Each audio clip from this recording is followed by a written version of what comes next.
In League of Legends, there's one part of it that every single laner and a lot of junglers wish never existed. That's ganking. The thing is, about Season 14, the map changed, so everybody thought ganking would be completely different. Ganking would be changed, it would be safer for laners and harder for junglers. What you don't see is zero ganking at all. Still the most important thing that a jungler can learn to impact the map. And so in this jungle guide, we are going to be having a look at 5 very important, basically borderline OP strategies around your ganking in the Season 14 new map that will let you take control of lanes and games much sooner than you otherwise could. In essence, absolutely everything you need to know about ganking, and it starts off with the Ganking Checklist. Then we'll talk about fog of war, angles of approach, and exactly how you can maximize your ganking on this new map. But as you can see, the very baseline of this image was from last year. I changed the map and all of a sudden the Silas's approach cannot be done because that gap in the wall no longer exists. So we will talk about those things, but the summoner spells, is the lane push, pull, or neutral? Are there mobilities for your champion enemy laners? Who has CC from all of you and who doesn't?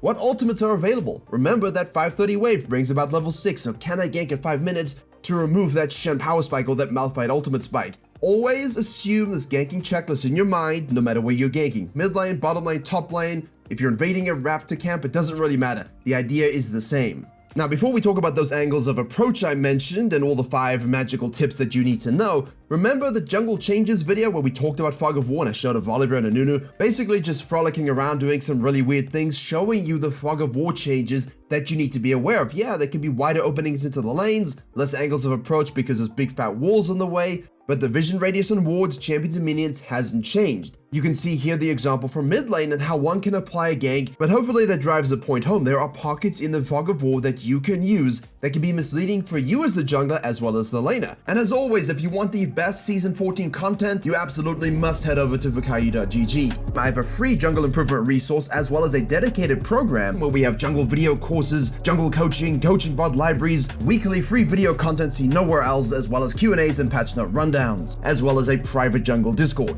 And if there's one thing I'm good at, it's making junglers reach their goals, as we saw with the record number of people hitting them at the end of Season 13. If you want to climb faster than anyone you know, jungle diff every game you play, click the link below or head to Virkayu.gg. Why did you look at this weird gank where the Vayne goes all in upon the enemy Varus top lane? I don't know why they're playing this stuff. And you from the jungle position would assume, she saw me, it must be warded in the brush. They saw my approach because of Fog of War and then you changes to the map. But then let's swap over to the Vayne's perspective and guess what? All she saw was fresh snow to snort in the form of the enemy top laner's gold. She died for it, yeah, but it wasn't because of the Fog of War and seeing the enemy jungler approach. She just figured, cool, this guy's bad, I can kill him. And obviously as a jungler, it's important to know when you're seen and not seen. Fog of War, wards, nothing beats a good angle of approach to lane. Good angles of approach abuse Fog of War. The new map presents more angles in some places, like bottom lane, and less in others, like red side top lane, who are more protected now than what I was gonna make a Durex reference, but you get the idea. Some of the most important things about ganking is understanding that if you know something is warded, you can go around that vision. This is so you end up approaching the laners at an angle that allows you to stack your CC properly, to dish out your damage when you have no CC, to maximize the amount of damage that you can get out, period. If it's warded, you walk over it and you start ganking from a terrible angle, you will simply run at people running in the other direction, and nothing will happen. That's why this ganking example here is great even if it was warded. It doesn't matter.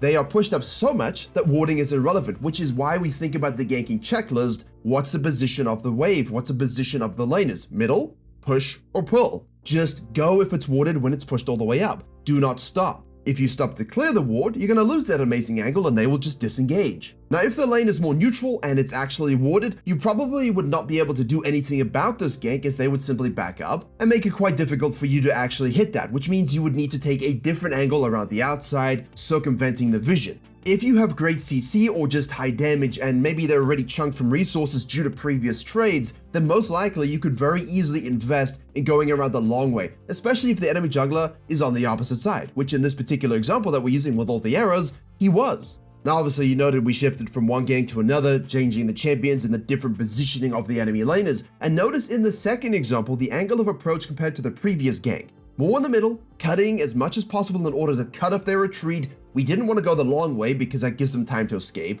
You can't go too tight because then you're just going to be running at them. You need to split the difference. It's like throwing a ball where the receiver is going to be versus where they are right now, which would just be, the ball would go nowhere. Now, as a lot of you might want to avoid the sports metaphors, that's the only one I'll make this video, and this is where you must also know your limitations and continue to auto-attack and use spells. It's okay if you miss spells, just keep checking your autos, auto-canceling, throwing out your spells, and you will always get these kills. We'll talk a little bit more about this in the next sections when we really focus on the tips. But best junglers and challenger jungler ganks, you'll notice that when they go through these motions, obviously the enemy junglers and laners and all of those, they're not bots, they're not dummies, they're not going to sit still and absorb your spells. They're going to dodge, they're going to flash, you're going to miss some things. Knowing your limits is also about knowing that when you miss something, how do you adapt to still have success? And that's why I said don't go all the way around here even if it is warded, because, time doesn't freeze. If you take too wide of an angle of approach, whether it's warded or not, and your bottom lane is in a weaker position, what if the enemy bot engages fully, gets a double kill, and now you arrive, hello, I've arrived with your cake, but it was an ice cream cake and you decided to take the scenic route. It's melted, everybody hates you.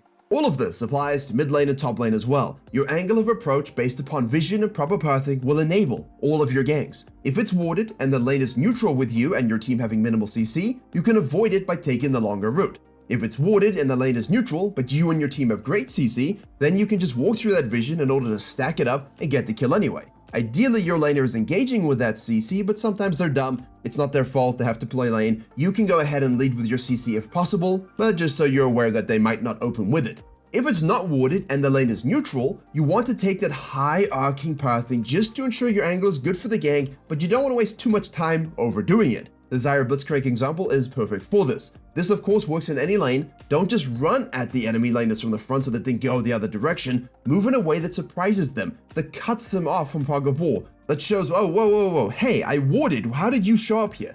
These are the pathing fundamentals I teach at every level in all of my private Discord and courses and things, because if you know how to detect and understand fog of war and hug walls all the time, 99%, even if it is warded and you don't know, you'll be able to, sneak and slither your way through the jungle, move in a way that surprises them all the time. Now, with all of that in mind, the fog of war, the angles of approach, understanding the different aspects of the map, let's talk about how there are 5 ways to really ensure ganking success in Season 14. Now, I mentioned knowing your champion limits according to your current situation. What do you do when you have to gank X and you are with Y and Z teammates? Now, we've looked at the importance of continuing to auto-attack and making sure you secure that kill, but look at this Hecarim gank example. Despite his bot lane not having the tools to engage on that enemy bot lane, he is aware of that. He understands the ganking checklist. He uses everything in his kit, the Ghost, the E, and the R, to get into the opponents without needing further help, thus putting emphasis on how knowing your champion limitations can translate you into more plays like this one and anything where you might not have the setup like a free Malphite out. Everyone always laughs, free Malphite out, free gank. But what if you got Soraka top lane? Can you still gank it? The best junglers, they can do it. In this Kayn clip, we notice how even if Kayn is 2 levels below a Victor and the Qiyana is 1 level below him too, he still goes in for the gank knowing that Victor is outnumbered and along with his own Kayn damage will allow him to kill the Victor even if it was close. Not to mention the fact that he knew Victor had no flash, so again, ganking checklist, no summon of spells, I know he's got nowhere to go, free kill for me. Most of the time you don't want to gank laners that are up 2 levels. For example, a Renekton up 2 levels, he will 2v1 you guys, so that's not a lane you want to do it on. But other laners, if you know your champion's limitations, your spikes, your different itemization amounts, then hey, this mage, he's helpless, he will die.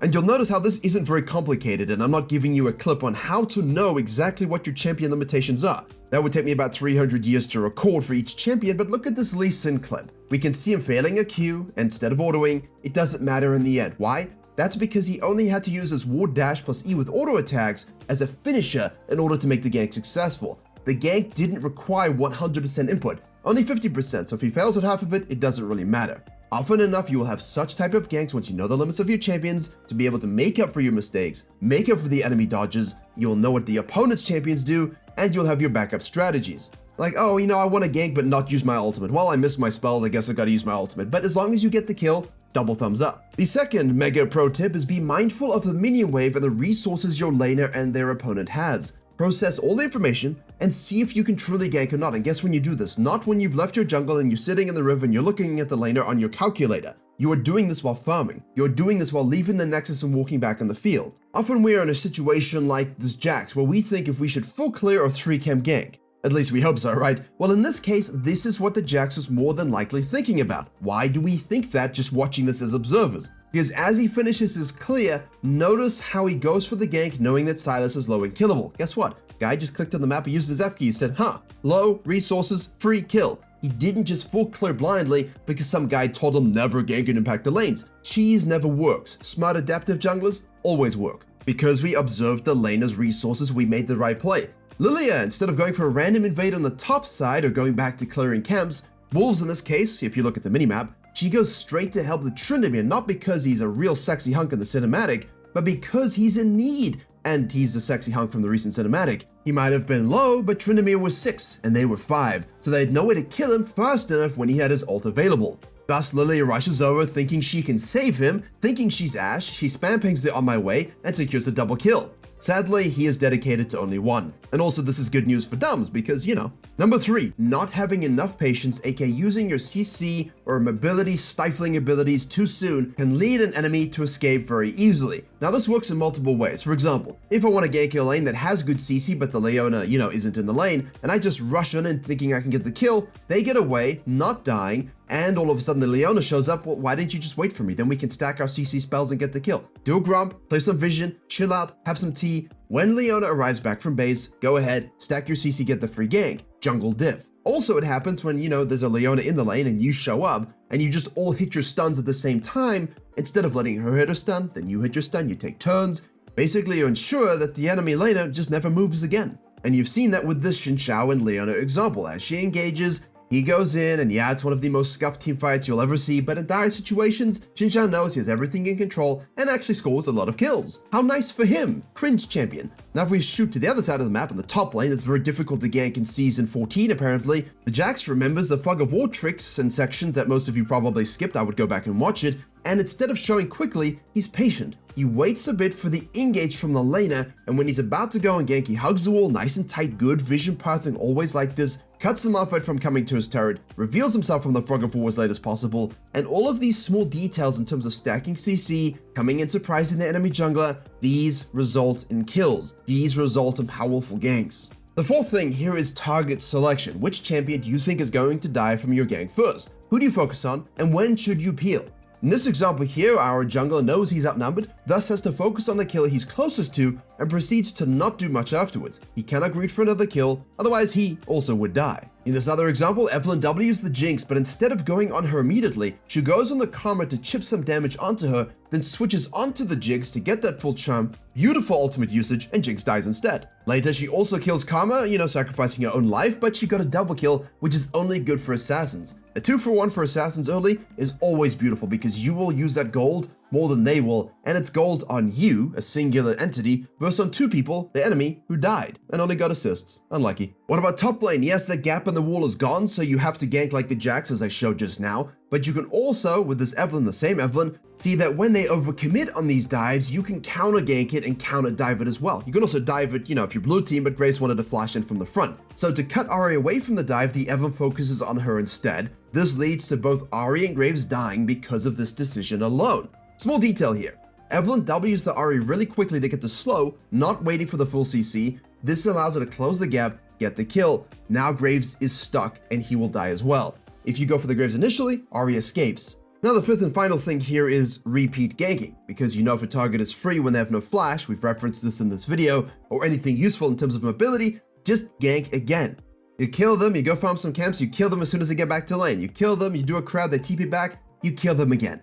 At the same time, those things are pretty easy. Don't focus too much on one singular lane, because not only will you ruin yourself with counter jungling and losing objectives, but the enemy jungler gets free real estate on the other 2 lanes. So repeat ganking, logically, that makes a lot of sense, but have a balance while also spreading your lead onto other lanes is a better strategy for you to actually climb. It's also meaningful to note that sometimes you won't get kills, and that's okay. Simply forcing people to be chunked, burn sums, spells, and HP, and forcing them to go back to base can win a lane for you. Simply showing up to help push a wave out can win a lane for you even if you intended to gank, but the laner got the solo kill. So what you've seen here in this video are 5 core tips as well as general checklists and ideas for you to maximize your ganks. You've seen ganks in the bottom lane, all the different angles. You've seen ganks in the mid lane and the top lane. It's on you to understand which is the best angle of approach, and I want you to all think about that concept every time you go for a gank. What allows me to hit my spells, do the maximum damage, push myself to the limit to ensure I'm getting the most out of this ganking opportunity. At the same time, please do not forget lane ganks. Try consider brushes. Simply you abuse Fog of War to get into those brushes to get a regular gank anyway. Simply run down the lane as a Rengar. Hey, you can sit behind the turret as a Zyra and flash in with your CC from your team. If your team has no CC, you can't do this. So you've got to know when your team can actually do these things, when your champion can do these things. And now you all say, well, Virkayu, how do I actually learn that information? Well, good thing I assembled an entire coaching video for every single rank.